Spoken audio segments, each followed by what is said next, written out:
Thank you so much. आप social media पे show को लाइक करते हैं, सब्सक्राइब करते हैं, शेयर करते हैं। प्लीज़ कीप डूइंग दैट, उससे हौसला अफजाई होती है।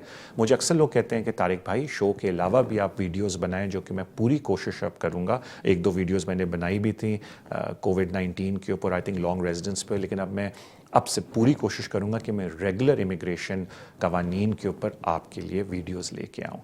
एक छोटी सी मेरी आपसे रिक्वेस्ट है, क्योंकि हमने एक सर्विस मैंने खुद शुरू की है जो कि हमारी टेलीफोन बुकिंग सर्विस है, और आपको पता है कि मेरा मोबाइल नंबर बिल्कुल अवेलेबल होता है अगर कोई मुझसे बात करना चाहे। लेकिन अगर आप कोई केस मुझसे डिस्कस करना चाहते हैं अपना, and you are not my client, तो मैं लोगों से रिक्वेस्ट करता हूँ कि प्लीज़ आप ये ऑनलाइन टेलीफोन बुकिंग सर्विस को यूज़ करें।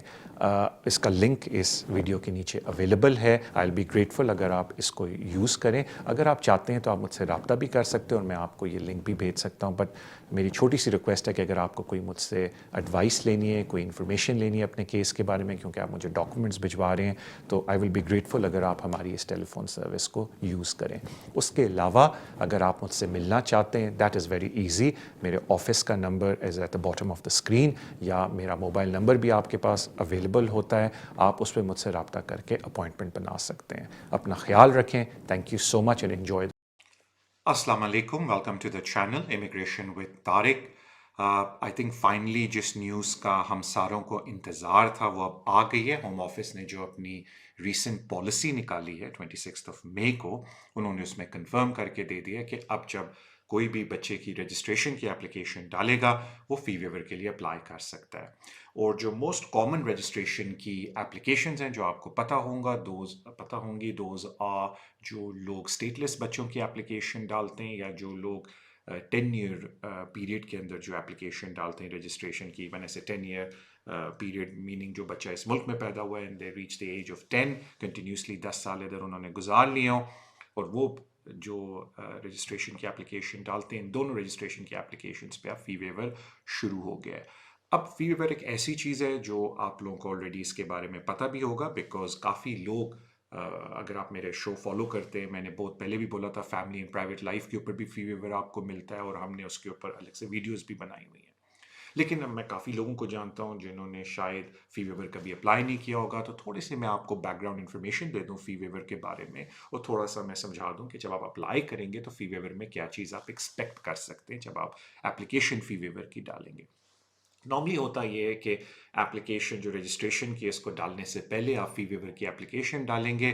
ये ऑनलाइन प्रोसेस होगा, और होता ये है कि जब आप एप्लीकेशन फ़ी वेवर की डाल देते हैं तो कुछ अरसे बाद, डिपेंडिंग ऑन कि होम ऑफिस कितना टाइम लगाता है इस एप्लीकेशन को डिसाइड करने में, आपको एक टोकन मिलता है, एक रेफरेंस नंबर मिलता है। और जब हम लोग प्राइवेट एंड फैमिली लाइफ के अंदर करते थे, अभी भी करते हैं, तो वो उस टोकन को सिर्फ 10 डेज़ देते हैं, जिसमें फिर आपने वर्किंग डेज़ के अंदर आपने फर्दर एप्लीकेशन अपनी डालनी होती है।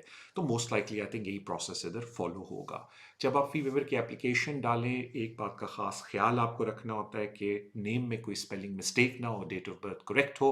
उसकी वजह यह कि जो आपको टोकन मिलता है फ़ी वेवर का, अगर फ़ी वेवर एक्सेप्ट हो जाए, तो इस बात का ख्याल रखें कि अगर नाम एंड डेट ऑफ बर्थ उसमें गलत हो गई है, तो मोस्ट लाइकली, अब मैं उसी लॉजिक से चल रहा हूँ कि जो FLRFP के अंदर होता है वही चीज़ इस फ़ी वेवर के अंदर भी होगी, कि आपको दोबारा से फ़ी वेवर अप्लाई करना पड़ेगा अगर आपने नेम में कोई गलती कर दी है, डेट ऑफ बर्थ में कर दी है। मैं उस लॉजिक से ही बात कर रहा हूँ जो FLRFP एप्लीकेशन की जब हम फ़ी वेवर करते हैं उसके अंदर अप्लाई होती है, कि आपको दोबारा से फिर अप्लाई करके फ़ी वेवर लेना होता है। एक बात जो अच्छी होम ऑफिस ने बोली है कि अगर आप फ़ी वेवर अप्लाई करते हैं और बच्चे की एज अंडर 18 है एट दैट टाइम, और किसी वजह से while waiting for the fee waiver उसकी एज ओवर 18 हो जाती है, तो जो डेट ऑफ फ़ी वेवर है उस डेट के हिसाब से हम आगे रजिस्ट्रेशन की एप्लीकेशन को भी कंसिडर करेंगे। तो this is a very good thing, ये अच्छी बात होम ऑफिस ने बोली है।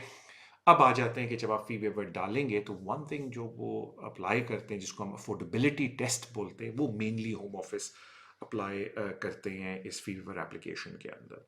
ऑफ कोर्स ये अलग बात है कि आप रिप्रेजेंटेशन करें कि जी it's in the best interest of the child कि इसको फ़ी वेवर मिल जाए, लेकिन of course majority of the applications, क्योंकि हम उसके ऊपर बात कर रहे हैं, that would be based on कि आप अपनी अफोर्डेबिलिटी कैसे प्रूव करके दिखाते हैं। तो उसमें कुछ चीज़ें मैं आपके साथ शेयर करना चाह रहा था, क्योंकि थोड़ा सा एक्सपीरियंस है, तो मैंने कहा मैं इस बात को थोड़ा सा आपके साथ शेयर कर लूँ।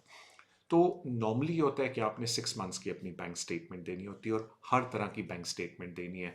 आप अगर कोई अकाउंट छुपाएंगे तो there is a very good possibility कि होम ऑफिस को उसका पता चल जाएगा, बिकॉज होम ऑफिस अपने चेक्स करता है ये देखने के लिए कि आपके कितने बैंक अकाउंट्स। अक्सर लोग कहते हैं जी मेरा मेट्रो है सिर्फ, इट डजेंट मैटर, अगर आपको कोई एक्टिविटी भी नहीं है बैंक अकाउंट में, आपको फिर भी वो बैंक अकाउंट प्रोवाइड करके देना है। तो पहली बात है कि आपने जितने भी आपके बैंक अकाउंट है हाउस होल्ड के अंदर, वो सारे आपको प्रोवाइड करके देने हैं।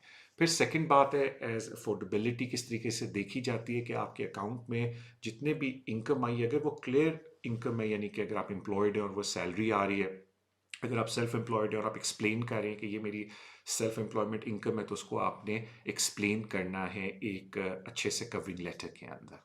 और जो आपके खर्चे हैं उनको भी आपने एक्सप्लेन करना है एक अच्छे से कवरिंग लेटर के अंदर। या कुछ लोगों को मैं ये भी बोलता हूँ कि बैंक स्टेटमेंट के ऊपर सर्कल करके any amount over the 50 pound उसको आप बताएं कि ये किस चीज़ का खर्चा है। होम ऑफिस जो चीज़ देखना चाह रहा है ये फी वेवर एप्लीकेशन के अंदर, एंड ऑफ कोर्स ये मैं अपनी अजम्पशन ले रहा हूँ जो हम फैमिली एंड प्राइवेट लाइफ की फी वेवर एप्लीकेशंस डालते हैं, कि उसमें वो ये देखना चाह रहा है कि आपके जो खर्चे हैं, आपकी जो इनकम है, क्या वो आपके एसेंशियल लिविंग नीड्स को पूरा कर रही है और उसके बाद आपके पास डिस्पोजेबल इनकम है या नहीं। क्योंकि अक्सर लोग इस मुल्क में जो वो कमा रहे हैं वो ज़्यादातर अपनी एसेंशियल लिविंग नीड्स में पूरा करें और उनके पास डिस्पोजेबल इनकम नहीं बचती, सर्टनली इतनी नहीं बचती कि वो अफोर्ड कर सकें होम ऑफिस की fees. And this is what the home office is looking at. और जो चीज़ मेनली वो देखेंगे इन 6 महीनों के अंदर, वो ये देखना चाह रहे हैं कि अगर आपने कोई हॉलीडे लिया है, कोई लग्जरी परचेजेस किए हैं, तो ऑब्वियसली वो कहते हैं कि जी अगर आप हमसे ये बोल रहे हैं कि हमारे हालात ऐसे हैं कि हम फ़ी अफोर्ड नहीं कर सकते, तो आप ये हॉलीडे कैसे अफोर्ड कर सकते हैं, आप ये लग्जरी आइटम्स खरीदना कैसे अफोर्ड कर सकते हैं। तो ये चीज़ें जो होम ऑफिस देख रहा है अफोर्डेबिलिटी असेसमेंट के अंदर। देखिए मैं लोगों को यही बोलता हूँ जो मुझे जानते भी हैं, मुझसे मिलते भी हैं, कि अगर आप खुद ये एप्लीकेशन डाल सकते हैं बिल्कुल डालें। अगर आपको इस एप्लीकेशन में, मैं फ़ी वेवर की बात कर रहा हूँ, चाहे ये चाइल्ड रजिस्ट्रेशन की फ़ी वेवर हो या FLRFP की फ़ी वेवर हो, अगर आपको लीगल रिप्रेजेंटेशन चाहिए तो किसी भी कॉम्पिटेंट पर्सन से जाके आप मशवरा कर लें और उनके थ्रू ये एप्लीकेशन डाल दें। एक बात बता दूं, फी वेवर में रिकंसिडरेशन नहीं होती। इधर भी उन्होंने यही बात बोली अपनी पॉलिसी के अंदर कि हम रिकंसिडरेशन नहीं करेंगे। अगर हमने फी वेवर रिफ्यूज़ कर दी तो जो वायद आपके पास ऑप्शन होती है कि आप दोबारा फी वेवर डाल सकते हैं और आप फ़ी को पे करें। Thank you so much to आप आए और आपने ये वीडियो देखी। मैं जिस हमेशा रिक्वेस्ट करता हूँ, प्लीज़ लाइक करें, सब्सक्राइब करें, शेयर करें चैनल को, वीडियोस को शेयर करें। Thank you so much for your love and support. इंशाल्लाह ताला वेडनेसडे तो आपसे मुलाकात होती रहती है लाइव शो में। कीप आप देखा करें कि कब हम लोगों ने उसकी टाइमिंग रखी हुई। आई थिंक इट्स हम लोगों ने फिक्स किया हुआ है फ्रॉम 6 to 7। और अगर आप मुझसे रब्ता करना चाहते हैं, प्रोसेस बिल्कुल स्ट्रेट फॉरवर्ड है। मैं इसलिए अब रिपीट करता हूँ क्योंकि काफ़ी लोग पूछते हैं, तो मैंने कहा आइंदा से मैं शो के अंदर भी इस बात को बता दिया करूँगा कि अगर आपने मुझसे डायरेक्ट रब्ता करना है, उसके 2 तरीके हैं। एक है इन पर्सन अपॉइंटमेंट, उसका बड़ा आसान तरीका है कि आप मुझे डायरेक्ट टेक्स्ट कर सकते हैं या ऑफिस में कॉल कर सकते हैं और मैं एक सूटेबल टाइम आपको दे दूंगा जिस पे आप मुझसे मिलने आ सकते हैं। और हम लोगों की टेलीफोन एक अपॉइंटमेंट सिलसिला है जिसमें आपको बुकिंग करनी पड़ती है। तो अगर आप चाहते हैं कि मुझसे टेलीफोन अपॉइंटमेंट आप ले लें, तो अगेन मेरे ही मोबाइल नंबर पे आप टेक्स्ट कर सकते हैं, सिर्फ अपना नाम और नंबर लिख के कि जी मैं जो टेलीफोन अपॉइंटमेंट चाहिए, और फिर आपको लिंक प्रोवाइड कर दिया जाएगा टेलीफोन अपॉइंटमेंट को बुक करने के लिए। थैंक यू सो मच इस वीडियो के लिए, और इंशाल्लाह इस वीडियो को देखने के लिए, और इंशाल्लाह आपसे मुलाकात वेडनेसडे को तो हो ही जाएगी। अल्लाह हाफिज़।